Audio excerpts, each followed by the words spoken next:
The hallway light started flickering sometime after midnight. Not the dramatic kind you see in movies. Just a soft, tired blink every few seconds, like the bulb couldn't decide whether it wanted to stay awake. I noticed it because I was already awake. Insomnia has a routine to it if you let it. Mine usually involved reheating coffee that had gone cold hours earlier and pretending I was going to answer messages I'd already decided not to send. The apartment upstairs was quiet. Too quiet, most nights. The building itself was older than it looked from the street. Thin walls, long narrow hallway, the kind of place where footsteps carried farther than people expected. I'd been renting the small back unit for 3 months. Temporary contract job, temporary city, temporary everything. The only permanent thing in the building was the landlady. Miriam, 43, maybe 44. I never asked. It felt like the kind of question that would land wrong. She lived downstairs, in the larger apartment with the small front garden that always smelled faintly like rosemary. I usually saw her in the mornings when I was leaving for work. She had a habit of watering the plants slowly, like she wasn't really paying attention to the hose. The first time she spoke to me, she asked if the water pressure upstairs was okay. I remember nodding too quickly. Yeah, it's fine. She studied my face for a second, then gave this quiet smile. Most people complain about it. I guess I'm easy to impress. She laughed a little. Not loud, just a breath of sound that disappeared into the street noise. After that, our conversation stayed small. Weather, mail deliveries. Once she asked if I'd seen a stray orange cat that liked to sit near the trash bins. But small conversations have a way of growing roots. Sometimes when I came home late, the hallway light would already be on. I'd hear her moving downstairs, slow footsteps, the soft clink of a mug against the counter. One night, she handed me a thermos. "You work late," she said. "I try not to. There's tea in there. I made too much." I took it, probably too carefully, like it might spill just from holding it wrong. "Thanks." She nodded once and started walking back toward her door. Then she stopped. "You don't talk much." I shrugged. Nothing interesting to say. She tilted her head slightly, like she didn't believe that. Then she went inside. After that, the thermos became a quiet habit. Sometimes she'd leave it on the small table near the staircase. Sometimes she'd hand it to me directly, warm metal brushing against my fingers for half a second longer than necessary.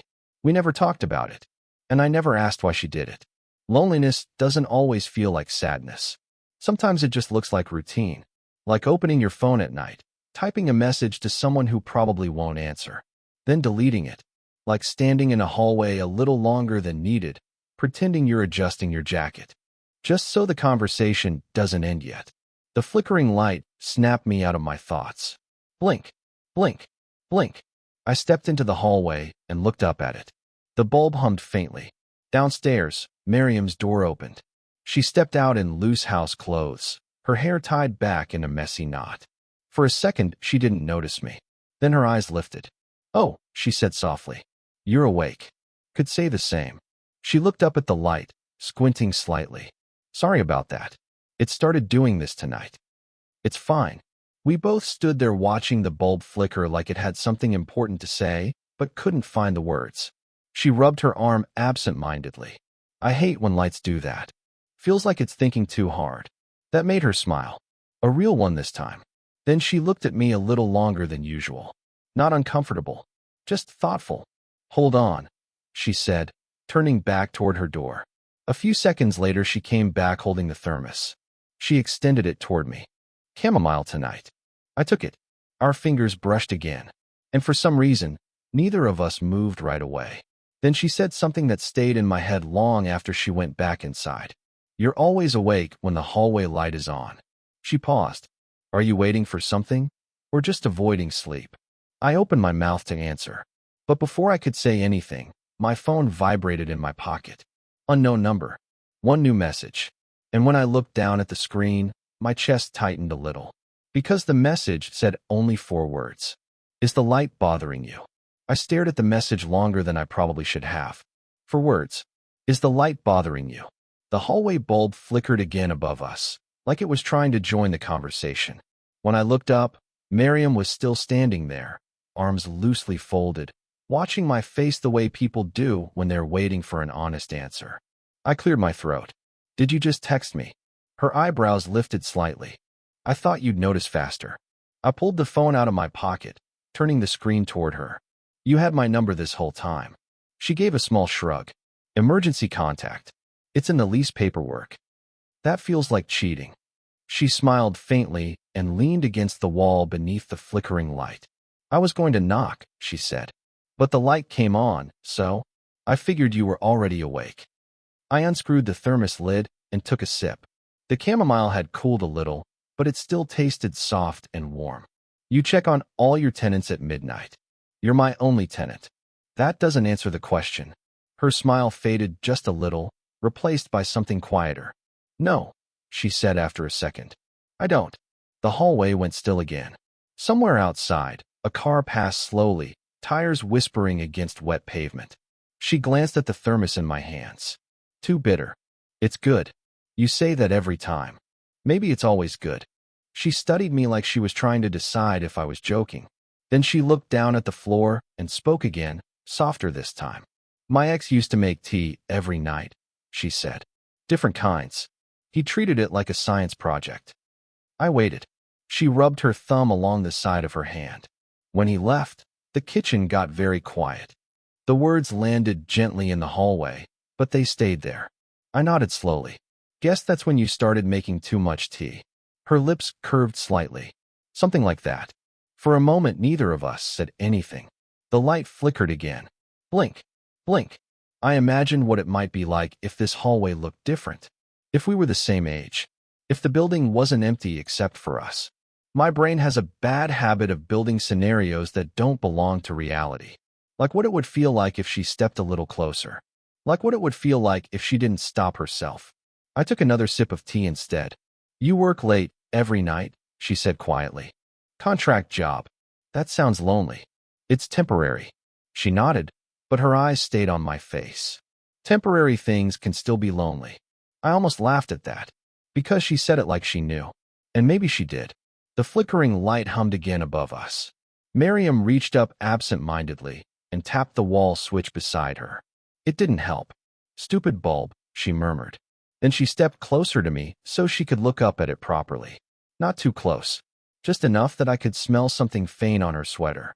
Soap, maybe. Something clean and quiet. She pointed toward the ceiling. Can you see if it's loose? I set the thermos on the small hallway table and reached up, twisting the bulb slightly. The light steadied for a moment. When I stepped back down, she was closer than I expected. Close enough that our shoulders brushed. Neither of us moved right away. She looked up at the now steady light, then back at me. Fix. Temporarily, I said. She gave a small laugh. Then, almost without thinking, she reached out and adjusted the collar of my jacket. Just a quick motion, like it had been bothering her. Her fingers paused there for half a second before pulling away. I don't know why that moment stayed with me. I thought later. Maybe because for the first time in a long while, it felt like someone was actually looking at me. The hallway light didn't flicker again that night. It stayed steady, which somehow made everything feel more noticeable. After that, our conversations started lasting longer than they were supposed to. Not dramatically longer, just stretched, like elastic that hadn't snapped yet. Some nights it was the staircase. Other nights it was the small table in the hallway where the thermos usually waited.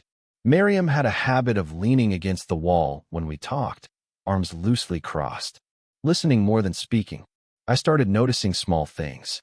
The way she pushed loose strands of hair behind her ear when she was thinking. The way her eyes stayed on someone a second longer than most people's did. And the way silence with her didn't feel awkward. It just existed. One evening, I came home earlier than usual. The front door was half open. I stepped inside and heard voices from the downstairs kitchen. Miriam's voice. And another woman's. I'm just saying, the other voice said, casual but pointed.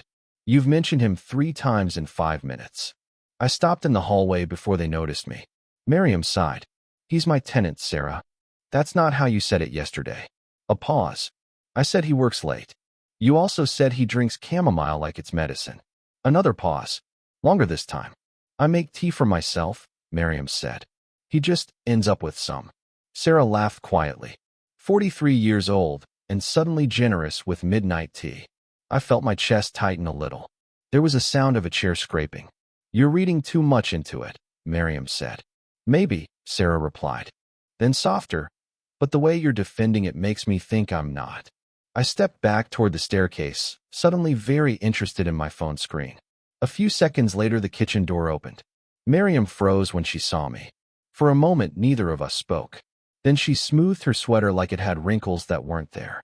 "You're home early." "Yeah. Work thing got canceled." Her friend glanced at me from behind the kitchen doorway, giving me a quick, curious once-over. Then she smiled politely. "You must be the mysterious tenant." I nodded awkwardly. Mysterious sounds expensive. That got a small laugh from Miriam. But it didn't last long. Sarah checked the time on her phone. "I should go," she said, "before I say something else that makes you nervous." She grabbed her bag and walked past me toward the door. As she stepped outside, she leaned closer and murmured just loud enough for me to hear, "Nice meeting you." Then she was gone. The house felt quieter after that. Miriam stayed by the kitchen doorway for a second before walking into the hallway. She folded her arms. That was unfortunate timing. I didn't hear much. She gave me a look that said she didn't believe that. Then she walked to the small table and set a thermos down. "You didn't have to rush back upstairs." I wasn't rushing. She twisted the lid open and poured tea into the cap. Her movements were slower than usual. Measured, like she was thinking too much. Finally, she handed the cup to me. Our fingers brushed again, but this time she pulled her hand back quicker. "I should probably stop doing this," she said quietly. "Making tea. Leaving doors open." The words hung between us. I took a sip. "Your friend seems observant." "She's annoying." But not wrong. Miriam didn't answer right away. Instead, she leaned back against the hallway wall again. Except this time, there was more distance between us. Not much, but enough to feel deliberate. "You're 26, she said after a moment. "Last time I checked." She looked down at the floor. "I spent 15 years married," she said softly. "Sometimes it feels like I skipped an entire decade of normal life." I wasn't sure what to say to that, so I didn't. The hallway clock ticked somewhere in the background. She stepped closer to take the thermos cap from my hand. Our hands met again. This time neither of us moved. Her eyes lifted to mine. For a second it felt like the air had narrowed around us, like the hallway had gotten smaller. Her lips parted slightly, like she might say something. Or maybe. I leaned forward just a little without realizing it. Not a decision, just instinct. And then she stepped back. Quick, quiet, almost like she'd surprised herself. "Good night," she said softly. And before I could answer, she was already walking back to her door. After the night with her friend, things changed. Not dramatically, just slightly off. The thermos still appeared in the hallway some nights. The light above the stairs still hummed faintly when it warmed up. But Miriam stopped lingering. Our conversations became shorter. Careful, like both of us had suddenly remembered there were rules somewhere we hadn't been reading. A few days passed like that. Then one evening I came home and found her sitting on the small bench outside the building. The front garden smelled like damp soil. It had rained earlier. She was holding the thermos in both hands, staring at the street like she was waiting for something that wasn't coming. When she saw me, she lifted her chin slightly. "You're early again. Work's slow this week." I hesitated near the steps. Then I sat down on the other end of the bench. Not too close. The quiet between us stretched for a moment. Cars passed. A dog barked somewhere down the block. She unscrewed the thermos lid and poured tea into the cap without asking. Held it out toward me. I took it. "Thanks." She nodded once. "You didn't say anything the other night," she said. "About what?" "My friend." I shrugged. "Didn't seem like my conversation." "But you heard it." "Some of it." She looked down at her hands. Her thumbs rubbed slowly against the metal thermos. "That must have been uncomfortable." I thought about lying. Instead, I said, "It was honest." Her mouth tightened slightly. That's one word for it. We sat there quietly for a few seconds. The streetlight above the sidewalk buzzed faintly. "You could have asked me," I said eventually. "Asked what?" If she was wrong. Miriam let out a quiet breath. "That feels like a dangerous question." "Why?" She turned her head toward me then. Really looked at me. The kind of look that holds longer than normal conversation allows. Because I'm old enough to know when something is a bad idea, she said. You're 43. That's not old. That's not the point. Then what is? Her jaw shifted slightly, like she was deciding whether to answer. Power, she said. I frowned. You're my tenant. Barely. You live in my house. For another 2 months. That's still enough. I leaned forward, resting my elbows on my knees. Do you actually think I feel pressured by you? She didn't answer. Instead, she watched the tea steam fading in the cool air. I think, she said slowly, that loneliness can make people confuse things. The words sat there between us. I turned the cup slowly in my hands. And you think that's what this is? I don't know what this is. Her voice had gotten quieter. Not defensive, just tired. I spent years being someone's wife, she said. Someone's routine. Someone's predictable ending. She gave a small, humorless smile. And now suddenly there's a 26-year-old man standing in my hallway every night looking at me like I'm. She stopped herself. Like you're what? I asked. Her eyes flicked up to mine. For a second she didn't speak. Then she shook her head slightly. See, that's the part one shouldn't say. The bench creaked when I shifted closer. Not touching, but closer than before. Miriam. She looked at me again. There was something fragile in her expression now. Something unguarded. I'm not confused, I said quietly. Her breath caught almost imperceptibly. You can't know that. I can. You're 26. And you're hiding behind numbers. The street went silent for a moment. No cars. No wind. Just the faint sound of our breathing. She turned her body toward me slowly, like lowering a wall brick by brick. If I asked you something honest, she said, would you answer it the same way? Yes. Her fingers tightened slightly around the thermos. Then she asked, almost carefully, when you stand in that hallway at night, her voice softened. What exactly are you waiting for? I didn't answer her question right away. The steam from the tea had already faded by the time I spoke. I don't know, I said quietly. Miriam studied my face like she was measuring the weight of that answer. You don't know, she repeated, not in a neat sentence. Her mouth curved faintly. Convenient. Honest. She looked away toward the street again. Cars were starting to pass more often now. The city shifting into its late-night rhythm. You should go upstairs, she said after a moment. That sounds like a dismissal. It's a suggestion. Why? She tightened the thermos lid and stood up. Because I asked you a question I probably shouldn't have. That's not the same as wanting the answer.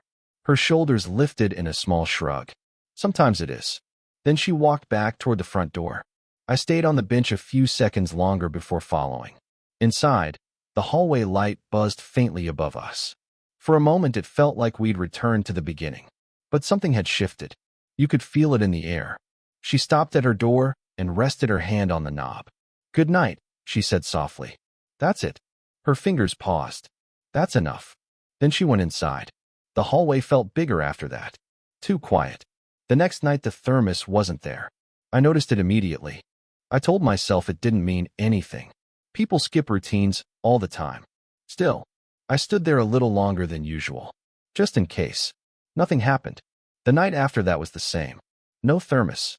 No footsteps downstairs. No door opening when the hallway light came on. By the fourth night, I stopped pretending I wasn't looking for it. I'd come home from work, pause near the table by the stairs, then keep walking like I hadn't expected anything. Loneliness is strange like that. It convinces you that small rituals don't matter. Until they disappear. A week passed. Then one evening I came home and saw a second car parked in front of the house. Not Sarah's. Different one. I stepped inside quietly. Voices drifted from the downstairs kitchen again. A man's voice this time. Older. Calm. I'm not here to make things difficult, he was saying. Miriam's voice answered, low and tight. You showing up already did that. I just wanted to talk. You had 2 years to talk. My chest tightened a little. I didn't mean to listen, but I didn't move either. You look good, the man said after a pause. That's not a helpful observation. Another pause. Then he spoke again, softer. I miss the house. The house isn't the problem. Then what is? Silence stretched long enough that I thought the conversation had ended. Then Miriam said something that made my stomach drop slightly. You left. The words weren't angry, just factual. I backed away from the kitchen doorway and headed upstairs quietly. My apartment felt smaller that night. Around midnight, I walked into the hallway without thinking. The light came on automatically. Steady. No flicker. The table near the stairs was empty. I stood there for a moment, staring at it. Then I pulled out my phone. Opened our message thread. My thumb hovered over the keyboard. Is everything okay? I stared at the words. Read them twice. Then deleted them. Because suddenly it felt like something had closed. Not permanently, but enough that knocking might make things worse. I didn't feel heartbroken. I felt paused. Like life had started a sentence and then forgot how it wanted to end it. So I turned off the hallway light and went back inside without knocking on her door. A few more days passed after that night. The second card disappeared. The house went back to its usual quiet rhythm. But something still felt unfinished. Not broken, just waiting. I kept my routine the same. Work, late dinners, coffee that sat too long on the counter. Sometimes I stepped into the hallway around midnight out of habit. The light came on the way it always did. Steady. No thermos. No footsteps. I told myself that was normal. Tenants and landladies weren't supposed to hover around hallways talking about tea and loneliness. Still, the quiet felt different now. One evening I came home later than usual. The air outside had that early spring chill that sneaks in after sunset. The kitchen light downstairs was on. I walked past it toward the stairs. Then I heard her voice. Hey. I turned back. Miriam was standing in the kitchen doorway. She looked tired. Not in a dramatic way. Just the kind of tired that sits behind someone's eyes. You're back late, she said. Work caught up. She nodded slowly. For a moment, neither of us moved. Then she stepped aside slightly. I made tea. It wasn't a question. I hesitated only a second before walking into the kitchen. The room smelled faintly like ginger and something sweet. The same thermos sat on the counter, but this time there were 2 actual cups beside it. She poured the tea quietly. The sound of liquid filling the cups felt louder than it should have. I leaned against the counter. So, I said carefully, your visitor. Her hands paused for half a second. My ex. I guessed.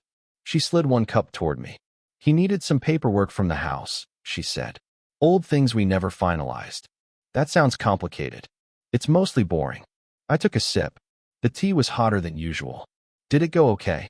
Miriam gave a small shrug. He apologized. Did that help? She thought about it. Not really. The kitchen went quiet again. She leaned back against the counter across from me. For a while we just stood there drinking tea. No rush. No hallway light humming above us. Just the soft kitchen lamp and the quiet sounds of the house settling. Finally she looked up. I almost texted you that night. When he was here. She nodded. Then I realized I didn't know what I would say. You could have said anything. That's the problem. I studied the rim of my cup. You asked me a question on the bench, I said. Her eyes lifted. I know. I never answered it. You didn't have to.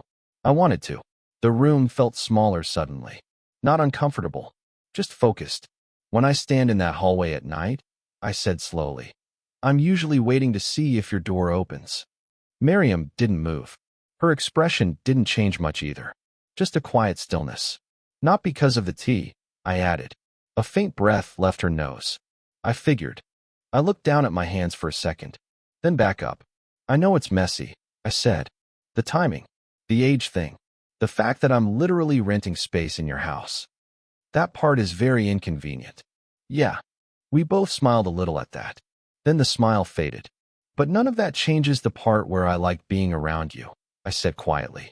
Her fingers tightened slightly around her cup. That's what scares me. Why? Because I like it too. The words landed gently between us. Not dramatic. Just honest. She walked around the counter slowly until she was standing closer. Close enough that I could see the faint lines near the corners of her eyes. Close enough that neither of us could pretend this was just a conversation about tea.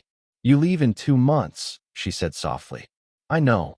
And I'm 43. I noticed. Her lips curved slightly. Then she reached out and lightly touched my sleeve. Just a small gesture, but deliberate. We don't have to solve everything tonight, she said.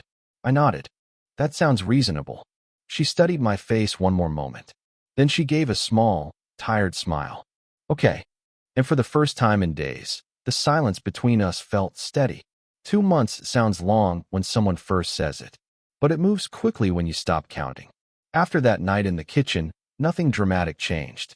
There were no sudden confessions, no reckless decisions, just small adjustments. The thermos came back. Not every night, but often enough that it felt familiar again. Sometimes it was waiting on the hallway table. Other times she handed it to me directly when I came home late. We talked more in the kitchen after that. About ordinary things. Her garden. My job. The strange habits neighbors have when they think no one's watching.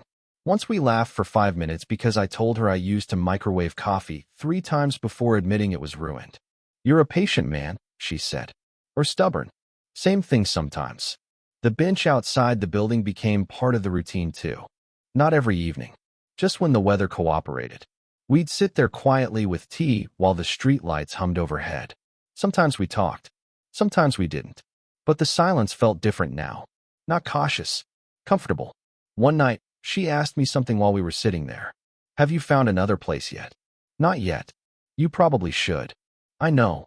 She nodded slowly. Then after a moment she said, almost casually, there's a small guest unit behind the garden. I turned my head. The storage room. It used to be a studio apartment, she said, before I got married. And after, it became a place for old furniture. I watched her face. You're suggesting something. I'm mentioning a possibility. That I move into your backyard. That you stop pretending you're leaving the city. I laughed quietly. You make it sound simple. It isn't. We sat with that for a moment. Then she added, softer, but some things don't have to be complicated either. Spring came slowly that year. The rosemary in her garden started growing again. The mornings smelled different. By the time my original lease ended, the guest unit had new lights and a freshly painted door. We never made a big announcement about it. One afternoon, I just carried my last box across the garden. Miriam stood near the bench watching me. You realize you're still technically my tenant, she said. That feels like a loophole. For what? I set the box down inside the doorway and looked back at her. For seeing you every day. She rolled her eyes slightly, but she was smiling. Life after that didn't become some perfect romantic story. We still had quiet disagreements about small things. She drank tea too late at night. I forgot to answer messages sometimes. But there were also mornings where she'd knock lightly on the studio door and leave a cup of black coffee on the step. And evenings where we'd end up back on the bench without planning it. The hallway light inside the main house still flickered sometimes. Old buildings keep their habits. One night months later, we were standing in that same hallway again. The bulb blinked once, then steadied. Miriam looked up at it, then at me. You remember the night this started? The flickering? No, she said softly. The waiting. I thought about it for a second. Then I nodded. Yeah. She slipped her hand into mine like it had always belonged there. Good, she said. And for once, neither of us felt like we had to wait anymore. Did this story stay with you? What kind of quiet, real love stories do you want to hear next? Tell me in the comments.